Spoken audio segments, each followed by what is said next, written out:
been mostly a contractor. And so you have perceived notions about what it is that government employees do. Yeah. Like, they don't do no work. Like, I got to see that's not true. I mean, just the GovCon space, even from my view, and I'm considered micro, it's more than challenging. Sales isn't necessarily about getting somebody to buy something. It's about listening and understanding what their pain points are and what their needs are, and helping guide them towards solutions aligned with what they are looking for.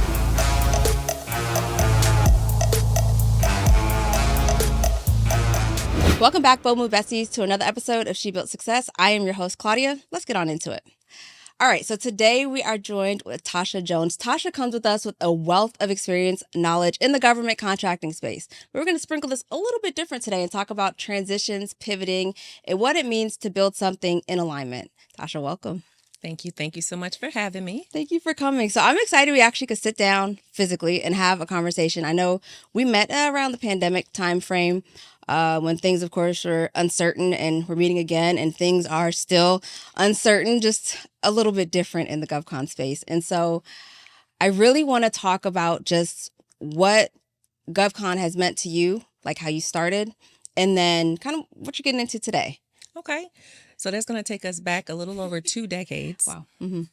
I started in the U.S. military, U.S. Navy, as an intelligence analyst. And, you know, growing up, I feel like I grew up in the government and have touched basically every facet of the market space. Mm-hmm. You have like the military or DOD defense, you got federal civilian, you have the state, local education or SLED side of government. These are all different markets. And my entry point was in, I think, what many would consider to be the more complex, harder portion of it, which is the DOD. Mm-hmm. Yeah. And that was back in the late 90s that I went into the military, did only one tour, you know, as an intelligence analyst, but it taught me a lot about how you have to carry yourself, like how things actually work, different processes when it comes to business development, even as a military person, because you work with contractors sometimes at the joint commands, and I paid attention. I didn't know the full ins and outs because I was still active duty at the time, but once I departed, like I met my husband, he's a Navy veteran as well. Oh, I didn't know that. Yeah, he's retired. And so once we met and we got engaged and everything, he was over 10 years. I was in my first tour. Okay. He was closer to retirement, so I decided to get out. Okay. And that's when I kind of had the immersion in the GovCon side of the government market. And that was also the first realization about, you know, USA Jobs. And they tell you when you're getting out, you go through, I think it's called TAPS now. Mm-hmm. Yes. They tell you, oh, you know, you have to industry ready your like a training resume thing? Yeah, you have to use language that aligns with like the environment.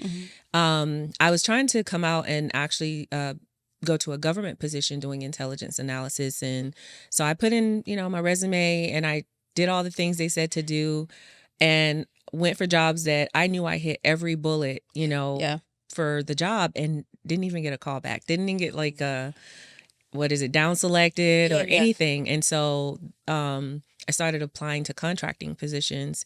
And back then, as an intelligence analyst, you actually delivered your products through the interweb, like the internet.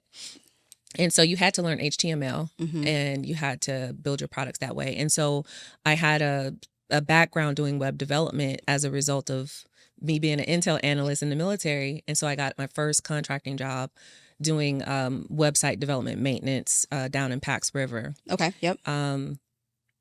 Quick segue, because it's 20 something years. Yeah. But I basically had different roles of escalating responsibilities, authorities in government contracting with different companies. I did what they call it, the beltway circuit. Yeah.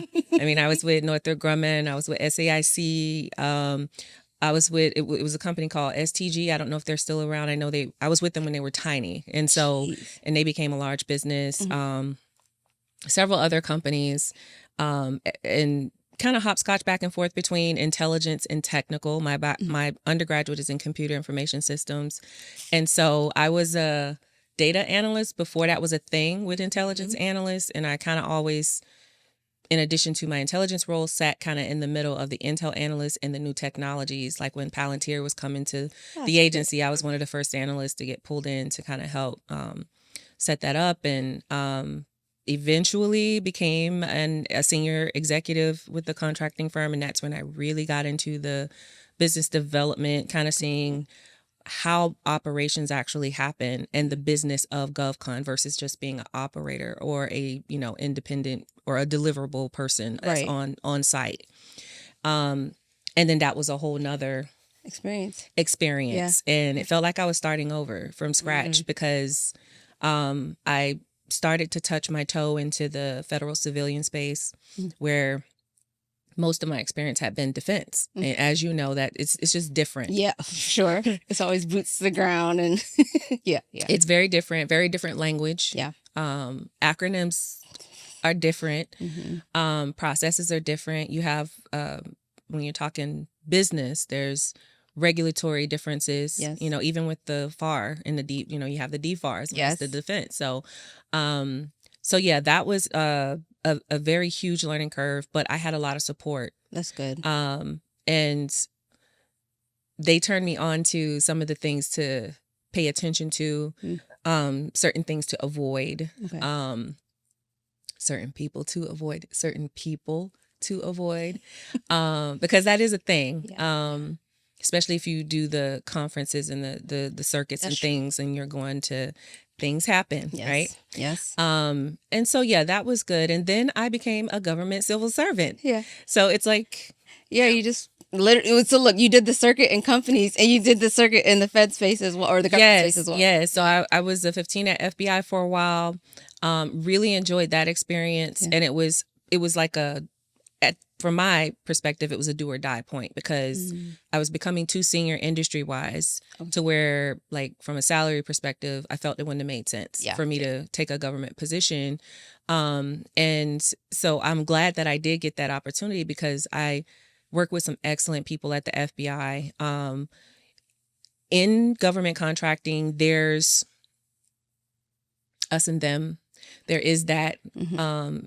Unfortunately, green badge, blue badge, all the things. Yeah. And so there, having had been I was military, but military is it's like we sit outside, federal civil servant and contractor. It's just different. Yeah. So I had been mostly a contractor. And so you have perceived notions about what it is that government employees do. Yeah. Yeah. Like they don't do no work. Like we do all the work. Yeah. So I got to see that's not true. Yeah. It depends. There are government people who put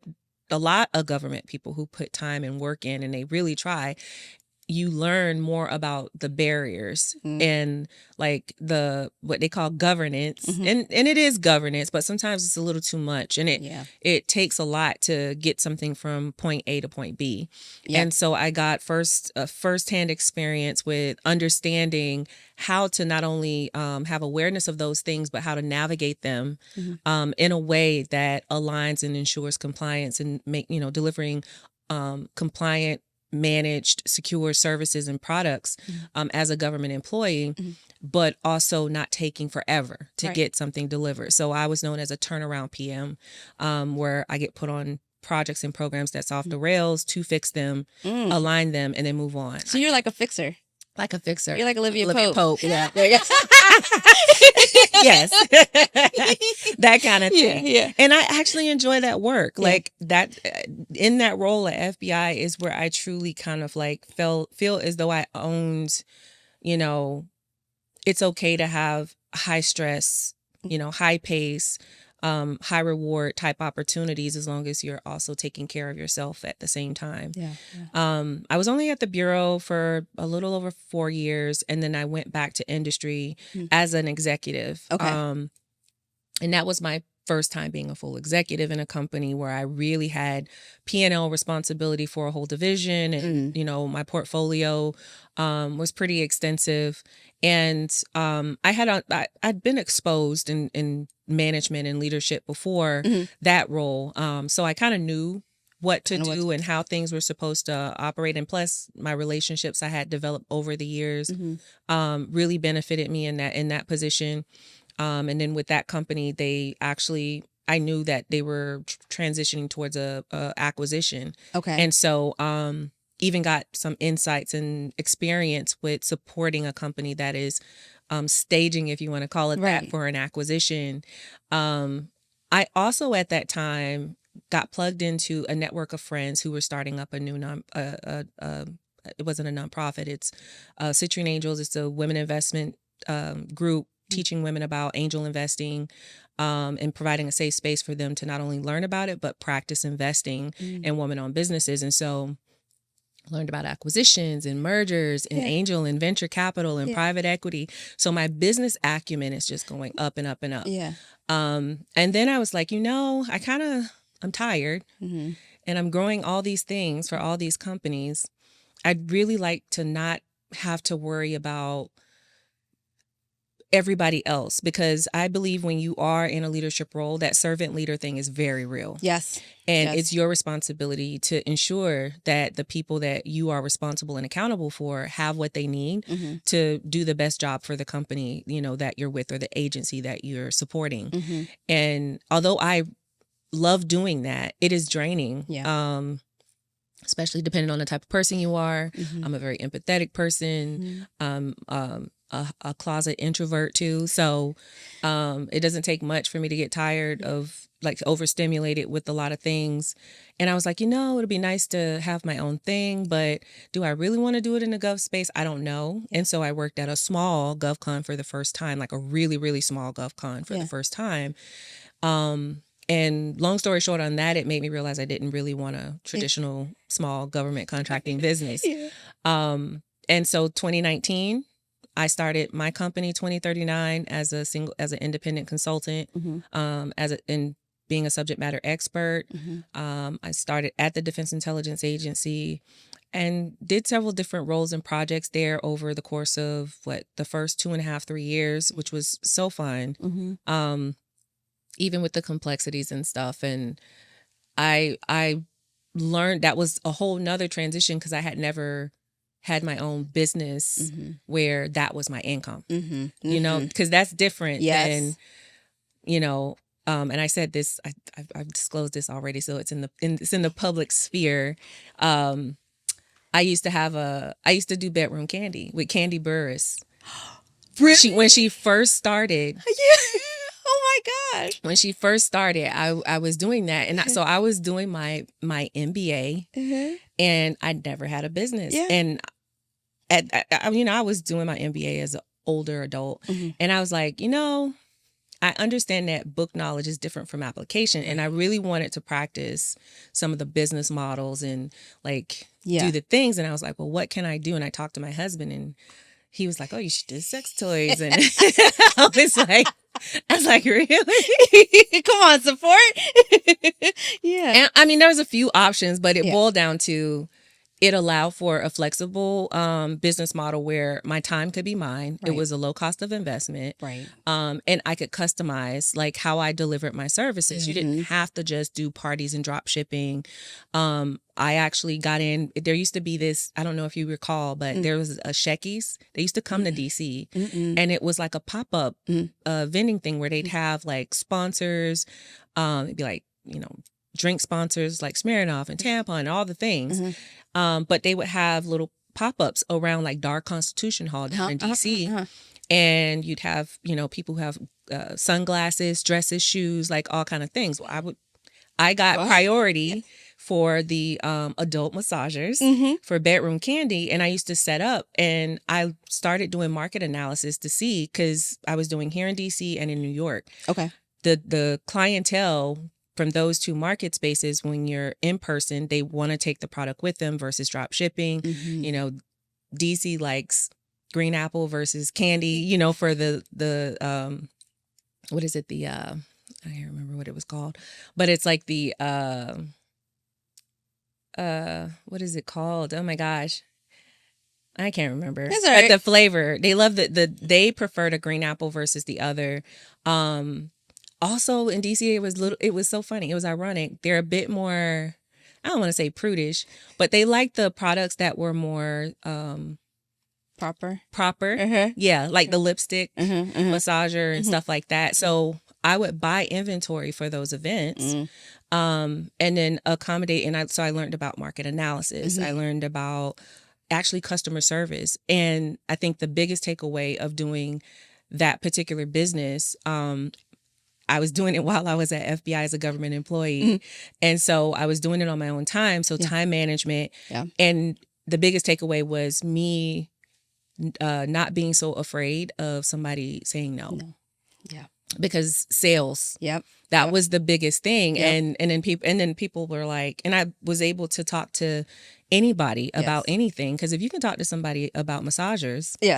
Exactly. And make them feel comfortable to the point they're asking you questions and all the things. Like, you can talk about just about anything. And that's when I realized, like, sales isn't necessarily about getting somebody to buy something. It's about listening and understanding what their pain points are and what their needs are. And helping guide them towards solutions that are appropriately cost and aligned with what they are looking for. And if you can do that, it'll sell itself. And so, that I took that with me into 2039, and I've been in that business since 2019. 3 years in, I was still in the GovCon space as an independent consultant, supporting both private businesses with strategy, business development, capture, whether they were small or large. And then I had my main contract where I'm on site and providing services on contract for government opportunities. And after a while, it was like, okay, I want to scale, but I was struggling with scaling as a business of one in GovCon because, as you know, micro businesses and like solopreneurs are the forgotten portion of that environment. Regulations do not consider them. Correct. And you can see that by the CMMC too. You know, the cost for that. And if you're delivering on contracting, you have your own business, you're accredited, you can do the services, and you can put in place like appropriate security parameters and things for your business, but does it need to be at this level? And so I was like, okay, well, maybe I should go all in and invest and actually structure my business for GovCon, which I have been doing for the last 18 months. And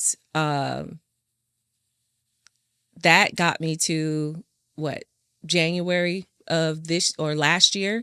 We were like, oh, I started thinking we're having a new election coming up at the end of the year. And I was like, oh, because, with government, you have to plan out. Absolutely. Well in advance. And so January, it hit me. I hadn't done my planning for this, depending on what would happen with the election. And so slowly I started I had already started spending the money for the, DCAA stuff because I had defense work.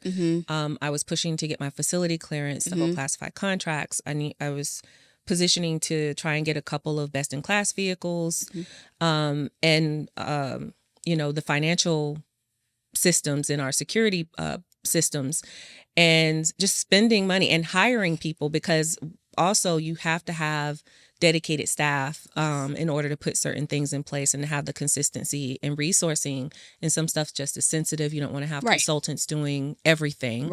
And so I started up with benefits and insurances for the employees, W-2s. Like, it was a whole thing. And $370,000+ later, 3 prime large vehicles on the state local education side. We got our facility clearance. We actually put in and got our prime award on Navy Seaport Next Gen. We put together our packet for a GSA schedule. I learned a lot about how to structure that differently. We paused on our submission. Even though I think we would have been fine submitting with just one NAICS code, we paused on the submission, but we had the packet ready to go. We were just like, okay, we have a good pipeline. We had guaranteed work share on our teaming agreements for 7 opportunities. We had a couple of more opportunities in the pipeline. And I told my team, I said, look, if these opportunities don't come through by these timelines, we're going to have to start transitioning people to 1099. And then by the end of the year, depending on which administration wins, there'll have to be some other changes. Because, depending on who won, there were going to be drastic changes. There's no way that I could have known that it would be as extensive as it No one has been, yes. right? Agreed. And so, long story short, by March, April this year, 2025, the writing was on the wall. My pipeline that took me 18 to 20 months to solidify and build, the money that was spent had vaporized because of all of the agency shutdowns, the firing of the government staff, truly impacted acquisitions. And even last year, the stuff we were planning to come in kept getting pushed to the right. And eventually, like, stuff just ended up getting canceled one by one. And then those agreements, like, they're null at that point, even though you've done all this work and spent time and investment. And so I decided, I had been planning since January of the year before, how to transition depending on how the market shifted. I went ahead and fully committed March, April of this year to the new plan, which was to pivot the business to have a more primary focus actually on private sector and staying consistent with bidding prime bids in state local education. But the model wouldn't be based on W-2. We would set up a new program that would provide resources for independent consultants who were experienced in doing what they do, to be able to scale their revenue without having to do it alone. So basically building what I wanted for myself, but to serve a broader audience. And what we do for businesses that leverage this platform that we're putting together is we mitigate the risk of not misclassification with consultants, because we ensure our consultants are legitimate businesses, that they have the right insurances and so on. So, and we also can provide a single consultant, a fractional executive, or a team as needed by the companies that are required. And our principal partners who are in our collective also get to share in the profit for the pipeline without losing access to their clients. There's no like non-compete because you bring a client, to the table. That's your client. You know, and you get points. Those points transition into profit shares for the platform, and you get to take advantage of the infrastructure we've already built, established. Whether it's a B2B client or a government proposal on the state local education side or federal civilian. We do have the ability to support DoD as well, because the back end of this is we do have a facility clearance and so you did get it. Yes, we got the facility clearance. Okay, that was like the cliffhanger I was going to ask. Go ahead. Yes, and so now this new business model, it's not even really about GovCon, although GovCon set the foundation for the direction that we're going in. I think just hearing from where we start, or where you started, to now, not only is it a testament to the diversity of your background and the richness of your background, but it gives you the opportunity to take pieces from each of those experiences to bring you to where you are present. Yes. Have you found that, I know you said you had initially planned your pipeline 1.5 years ago, but have you found that in that transition, there's like a pull to one way versus another? So I know, you know, you're kind of coming a little bit out of GovCon in the sense of that's not your primary focus, but it's still an offering. When you were in the decision process of that, like what did that feel like? Grief. Yeah. 'Cause I feel as though I was just getting the traction in the GovCon space. Yeah. And this was my year. Yep. Right? Watch other companies in the space do it. Like they start off and they're small and they're doing all the things, and you know, and eventually they get that one or two like nice contracts, and it's like pop. Yeah. You know? And so this was our pop year. Yeah. And all that work, all that money investment, and it fell flat. Yep. And so it was kind of like a grief, a loss is what I could associate it to. Making that decision, because the other piece was when I tell you I considered every version of how to adjust to stay in the space. Yes. But with the way things are now, it is very difficult to have to forecast, and that's what you have to forecast out. If I can't depend on, I can't tell you, like I know companies, they've done proposals, full on proposals, drafted it, submitted, and then after submission, it gets canceled. Small businesses can't absorb that. Correct. One could be devastating because it costs money. Yes. A lot of agencies or advice that you hear is, oh, you have to diversify. And it's like diversification takes money and it takes time. Oh, well, you should pivot. Pivoting costs money and takes time. Yes. And if I'm building a pipeline for opportunities and I can't trust that the agency is actually going to even award it. Yep. Why would I respond to the RFIs? Why would I, submit proposals on certain things? Right. If it's not 100% aligned, it doesn't take me long to do it and the cost is low. Like if all those things don't line up, right, I'm not going to do all that extra work because there's no return on the investment and I'm going to go out of business. Yep. So I had to do something different. Yeah. And so I was mentally forced, my alternative of analysis, like with all of the different options, forced me to have to look back at the private sector, which I had already been servicing B2B as a portion of my business before. I picked before a direction to go towards GovCon because that's where I was spending most of my time. Right. And it was difficult as an independent with like bartering or brokering with other consultants to do that, to do it well for a long period of time and it not be like overwhelming. And so I decided to pivot back towards focusing on private sector, but leveraging the infrastructure because that infrastructure is a higher barrier for government. So you take that to SLED and to industry like, private sector, you're going to have a solid foundation in order to get volume. Your grief that you expressed that you felt in it, are you over it? Not over it. That's not the right. Not over it, but are you past it or is it still okay? I'm over the grief part of it. Now I'm excited. Yeah. Now I'm excited. I'm excited for the potential of what this could bring, not only for myself, but for other people who are looking to build generational wealth or looking for opportunities to start their own thing, whether your aspiration is to stay a solopreneur in a lifestyle type of business. Yeah. You want to grow a small boutique consultancy, or you want to be the next, Lockheed or whoever. You can start with, the program and the platform that we're putting together for consultants. Get that network alignment, bring opportunities to the table.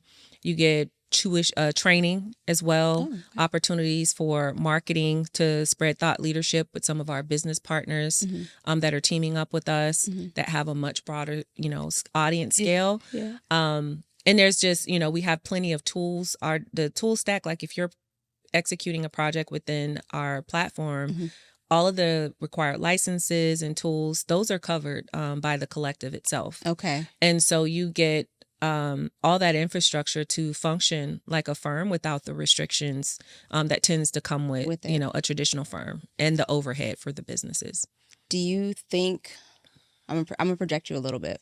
Do you think that, I don't like doing a whole bunch of years because then that just takes the fun out of it. Let's say next year. Like, do you feel that this is going to take you to the point where, I guess, where do you see yourself next year? Not only with the platform, but in life? Because, it's a real thing. Yes. So and I say we, my husband and I, we're at a major transition anyway. We're new empty nesters, no kids at home. And, he's coming up on second retirement, Really? Yeah. So like there's all these changes that are happening. And, for me, yes, it's definitely going to catapult me into that next phase. Definitely want to travel more and be able to work from wherever, we are. Yeah. And this will provide the opportunity to do that because the intent, of course, we're looking CONUS or U.S. continental, but the goal is for this to be international. Yes. It's to be global and to provide highly skilled consultants to companies across the world, So as we travel, making relationships, pitching companies, finding out like what are their pain points, what are some areas that we can provide additional training or upskilling to our consultants to ensure we have people with the right skill sets to bring to those different companies.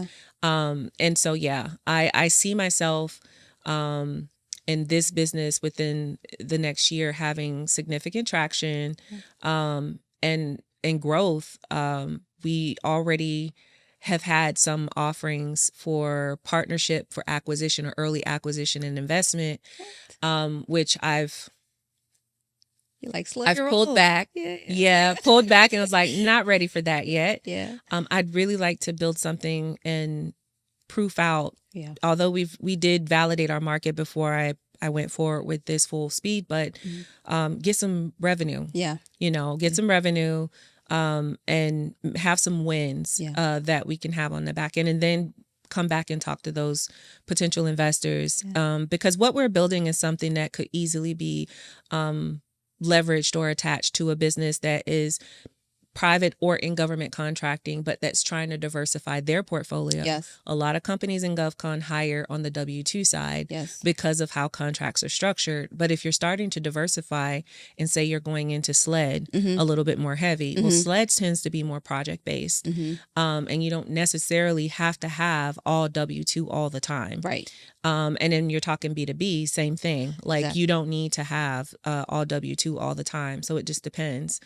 And so, I think this is it has tentacles to be able to do many different things. And it's exciting. I mean, even I know we talked a little bit off camera, but it's exciting just to hear what's to come. I know when we first met, I believe it was an idea when we first met. It was an idea. Yeah. And so just to hear you now, like, it's this and it has this and this is some of the fun. I'm like, yes. Yeah. And I didn't think I didn't think I could actually do this back then. Like I did, but I couldn't see it. Okay. Do you think it took the different experiences in the GovCon space to be able to? Definitely. Yeah. It's and the failures. Yeah. That part. That's the part we don't talk about. Yeah. And the failures, because I think if things wouldn't have changed, I would still be probably bidding and trying to go after contracts and stuff the way that I was traditionally. But that doesn't work in this market for companies that are micros. Correct. If you're already situated, already in contracts that have runway that were not stop work, you have the potential to survive in this space until it gets to a point of having some kind of stability. But if you were micro small and you were homogenized with like one prime, one agency, even if it was two agencies, but a certain type of work. And it doesn't have to be what I call soft work or any of the targeted work like with the DEI or anything like that, or change management, project management, and they were targeting the word consulting or consultants, advisory. What people don't understand is that a lot of those types of roles, you need those in any type of solution development. Correct. You're going to have experts that advise on structure. You're going to have governance people. You're going to have change management folks. You're going to have communications and marketing. Because there has to be adoption. Like there has to be awareness when it's a new technical product or a new process, a new application in the agency. And so even the soft skills are required and necessary, and you save money and you increase the potential for the project to be on time, on budget, and actually have the impact and value that you'd like if you have people across all roles that have experience, not just the technical or engineers.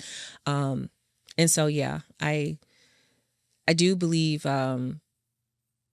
it took all the things to get me to a place to even be able to visualize or see the potential of what I wanted way back when I started the company. Do you feel like you're in alignment now? Oh, definitely. Yeah. Because it does feel easy. Yeah, that's good. Yeah, it does feel easy. And that was a part of when last year I started thinking about how am I going to transition and pivot and what am I going to do? I had I guess you can call her a mentor or maybe even a champion to a certain extent. She told me, we sat and we talked one time and we did this exercise. It was like, what is it that you do well? What is it that you enjoy doing? What is it that you don't do well? Mm-hmm. And what is it that you don't enjoy doing? Mm-hmm. And it came to all the business pieces, like different activities, tasks, skill sets. Yeah. And I basically did that exercise to help me figure out what it was that I wanted to build in my new phase with the business. Yeah. Because although I was in government contracting, I never enjoyed the business development life cycle piece. Like, I can do it. I consider myself to be pretty good at, because I'm very analytical and focused and strategic. But all the posturing and I call it extra bus. I know that's what can you do for me? Yes. What have you done for me lately? Yes. The transactional back and forth of it. I don't enjoy that. I know there's some people in GovCon that love it, and I appreciate those people so much. Yeah. But it's just not for me. I'm like, what's the problem? Yes. Oh, have you considered this? Exactly. And then, okay, well, how about let's do this? Mm-hmm. And then let's just do it. Mm-hmm. I don't want to have to sell you on who I know, my network and all. I just, and trust that I'll do it. Like, I've already proven. Exactly. And I have people, if you don't trust me, I have a plethora of people that'll vouch. Like, you bring her on, she's gonna get it done. Yes. But there's always this extra bus. Yes, I like that word. Yes. Yes.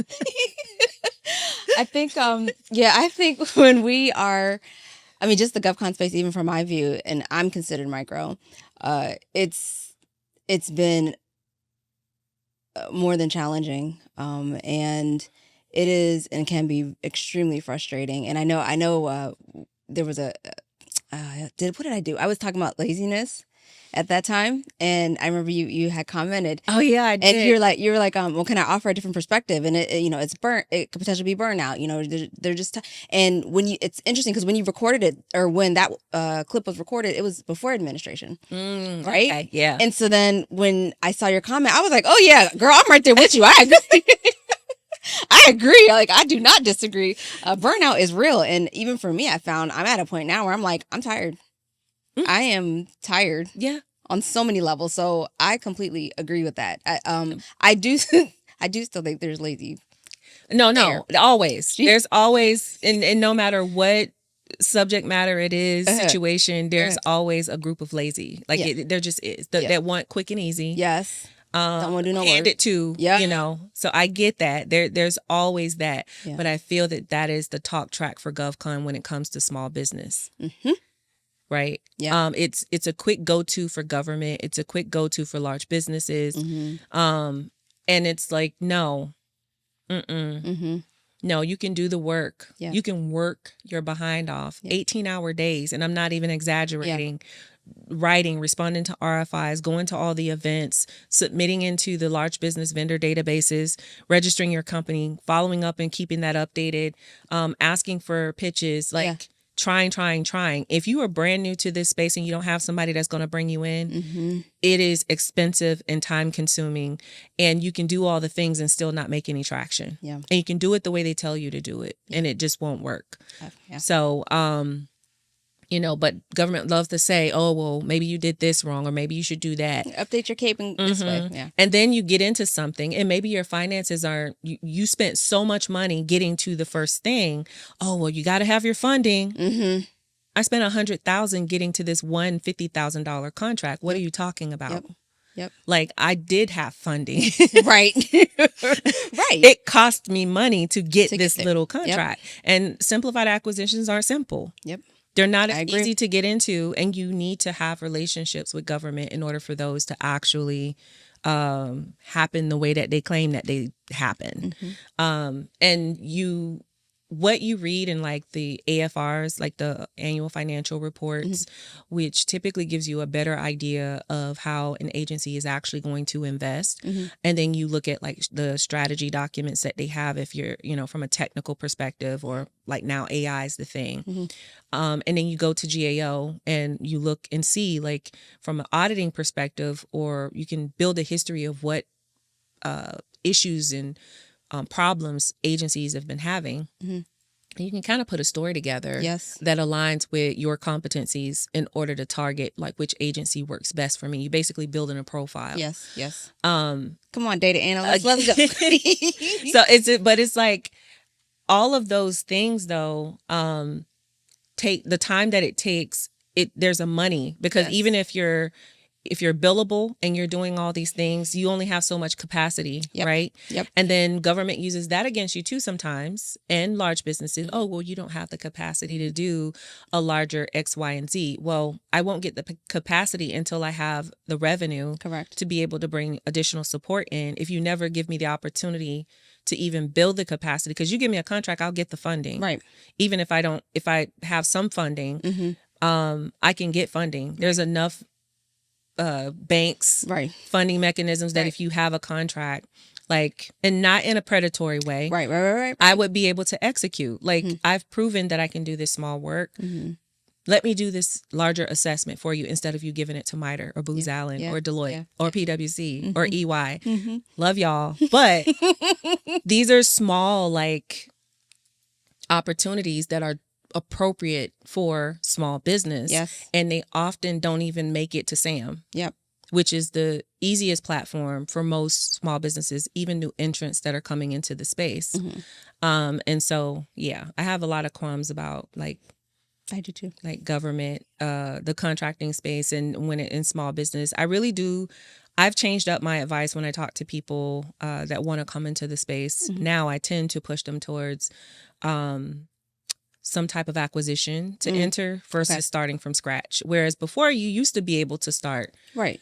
And you still can, but it is very difficult, and you really need to make sure you have the right relationships and have redundancy in relationships, because people just move and change out so quick and easy. And now with even the agencies not really knowing what to, like, the government people don't even know like what's going on. So it's harder to do it starting as a solo and then trying to build from scratch. Yeah. I think, I just as we didn't know GovCon was going to shape up the way it is current, I can't even attempt to be like, well, this is what I think it's going to be in a little bit of years. And so I'm not even going to try to guess, postulate, assume, none of that. We'll just let it sit for where it is right now. Yeah.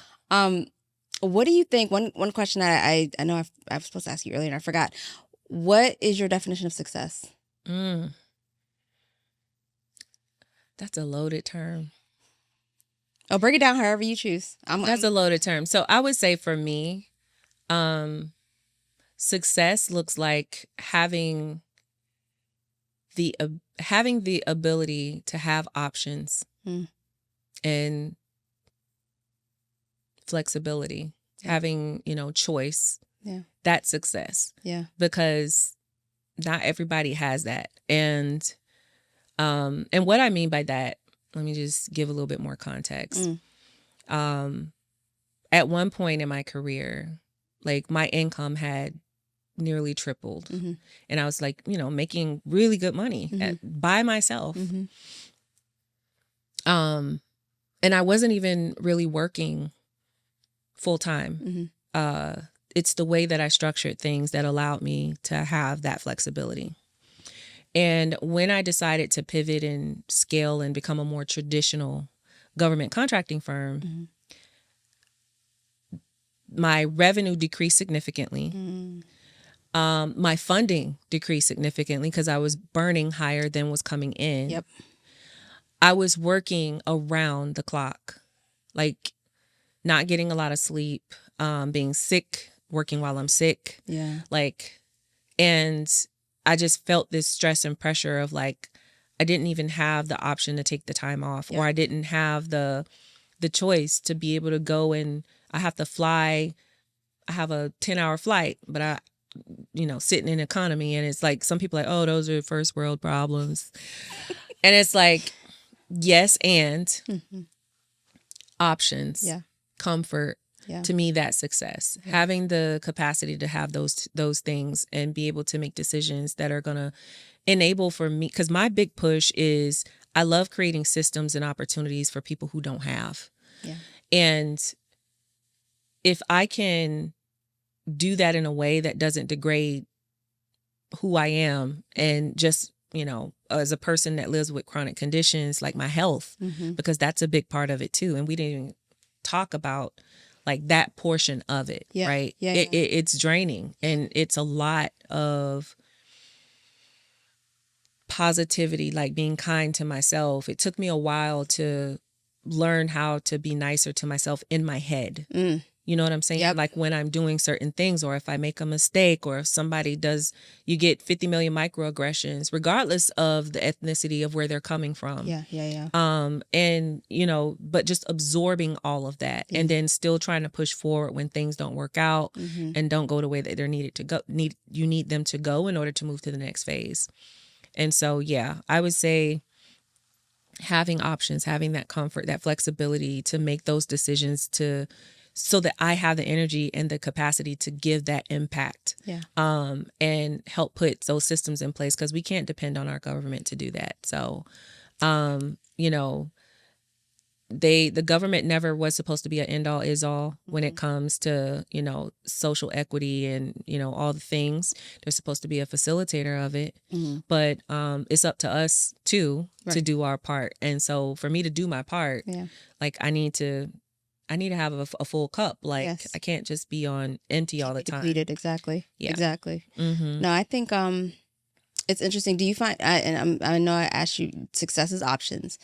Did your definition of success change? Has it ever changed? Meaning, oh yeah. Yeah, because coming out of the military, success was being an executive at a company. Making six figures. That could have been right at six figures, like 100,000. That's good money. Like that's doing good, right? And then like as a contractor, and I became an executive, it was like, success was this next tier of income and having a house and having like all the things, right? Being able to do the nice stuff. I love my little bougie things. I'm not, me too. Comfort is a thing for me. Like I really enjoy being comfortable when I can be. I'm okay operating outside the comfort, but not, I don't want to do it all the time. Not all the time. Yeah, it ain't perpetual. Nah. No.